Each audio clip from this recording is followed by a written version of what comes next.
Olá, olá, tudo bem com vocês?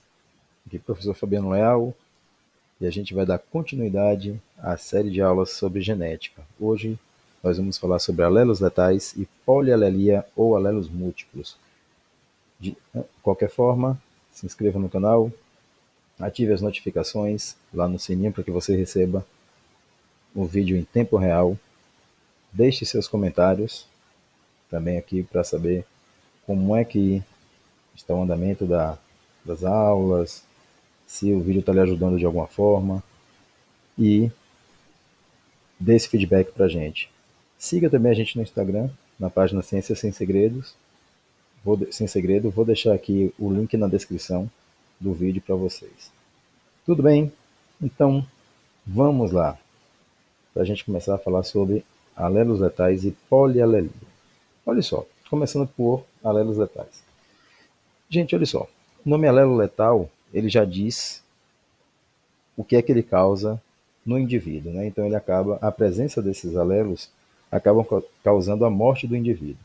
Essa morte pode ser tanto ainda na fase embrionária, pode ser após o nascimento, ou ainda pode ser a, a, ainda na fase adulta. Então, ele pode se manifestar em qualquer uma das etapas, na fase embrionária, após o nascimento, na primeira infância ou até após o indivíduo já chegar à fase adulta. Então, o que é que ocorre aqui?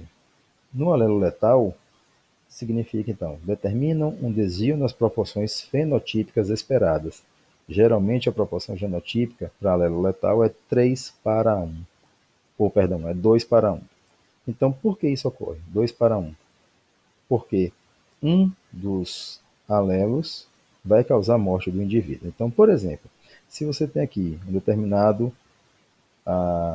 roedor aqui, que tem coloração amarela do pelo, e cruzado com outro de coloração amarela, repare que, se forem indivíduos heterozigotos, azão-azinho com azão-azinho, o que é que ocorre? Você tem um indivíduo que é azão-azão, estaria aqui, dois indivíduos azão-azinho, estão aqui, igual aos pais, e um indivíduo azinho-azinho, que determinaria uma cor diferente à dominante, que é a cor amarela. Repare, o ideal seria 3 para 1. 3 amarelos para 1 agute. No entanto, se você for reparar, esse indivíduo aqui acabou morrendo.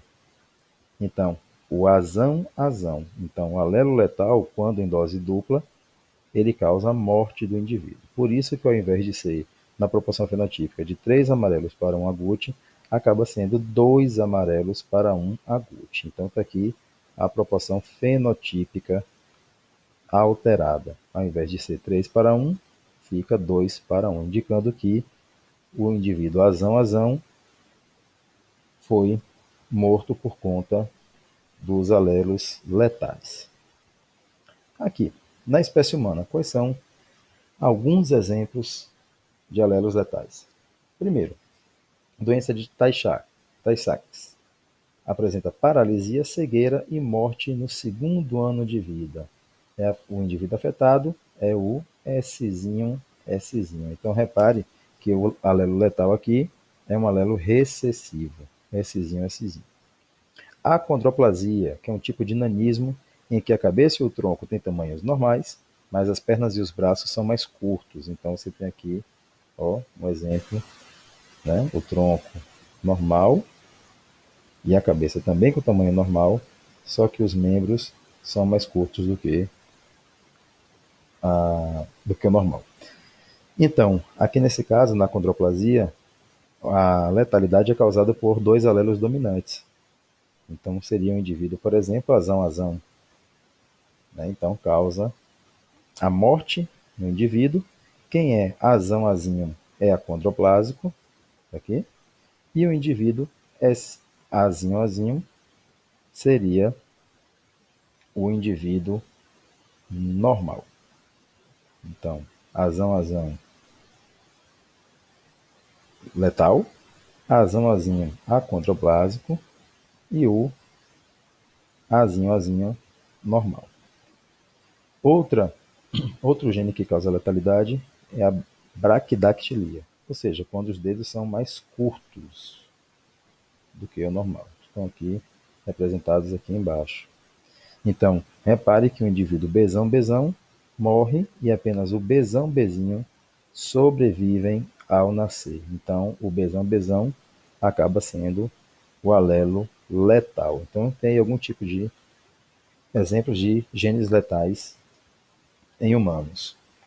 Tem também a doença de Huntington, que também causa letalidade, mas no indivíduo mais na fase adulta, que vai causando, inclusive, a degeneração da bainha de mielina e vai causando perda de coordenação, perda de memória e assim por diante. Já no indivíduo adulto, então também já é um alelo letal que se manifesta mais tarde.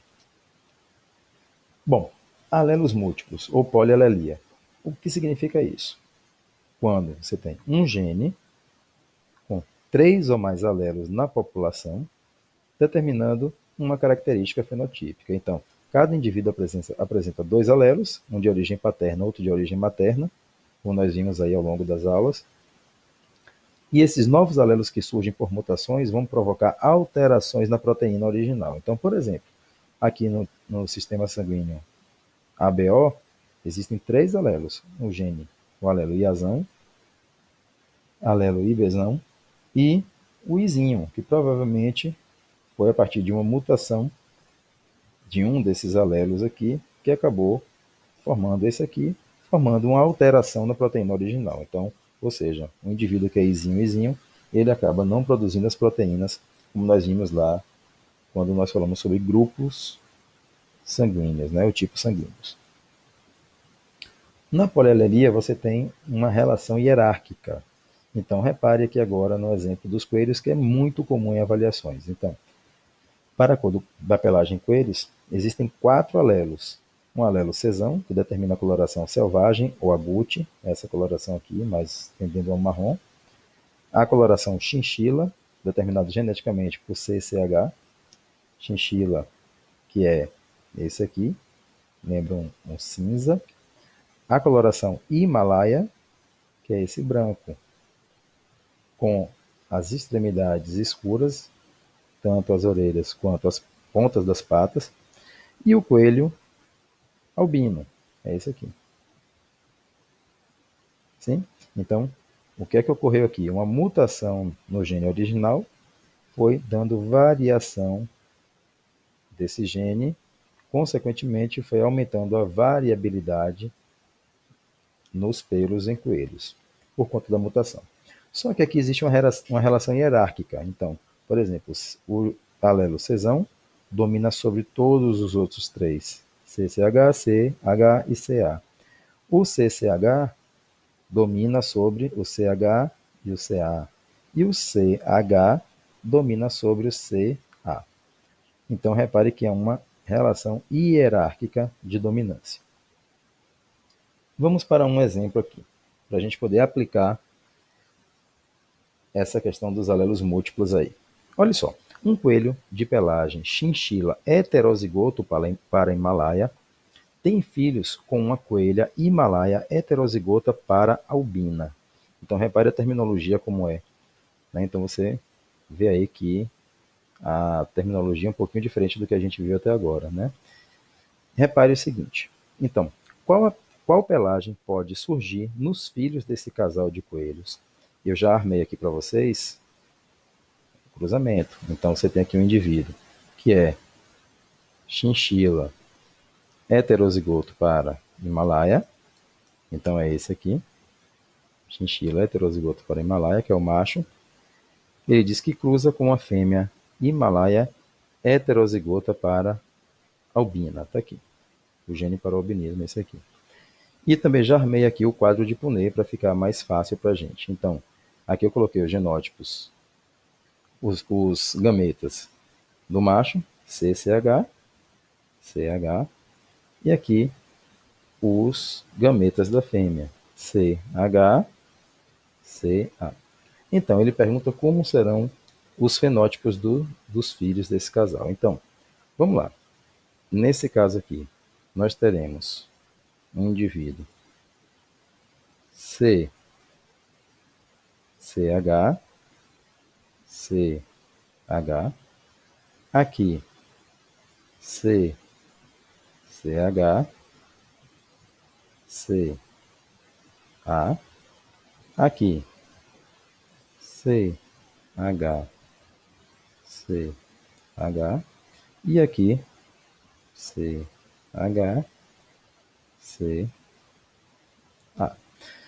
Bom, quais são os fenótipos aqui que aparecem desse cruzamento? Repare, eu sempre coloquei o dominante na frente. Então, esse aqui é chinchila.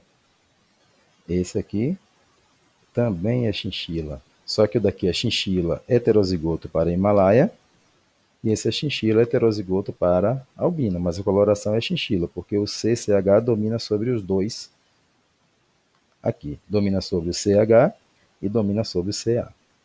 E aqui embaixo tem Himalaia, que é, no caso, CH, então Himalaia homozigoto, e aqui o CHCA, é também Himalaia, só que aqui é um Himalaia heterozigoto para albino. Então, quais são os fenótipos que aparecem aí? O chinchila e o Himalaia. Pronto, os dois padrões de coloração de pelo que vai sair nos filhos do cruzamento desse casal. Tudo bem, galera? Então, aqui a gente encerra mais uma aula curtinha, e peço a vocês mais uma vez que siga a gente no Instagram, Ciência Sem Segredo, compartilhe aí nosso vídeo com os colegas. Se você gostou, indique para os amigos. Se você não gostou, indique para os inimigos. Um grande abraço, beijão e até mais.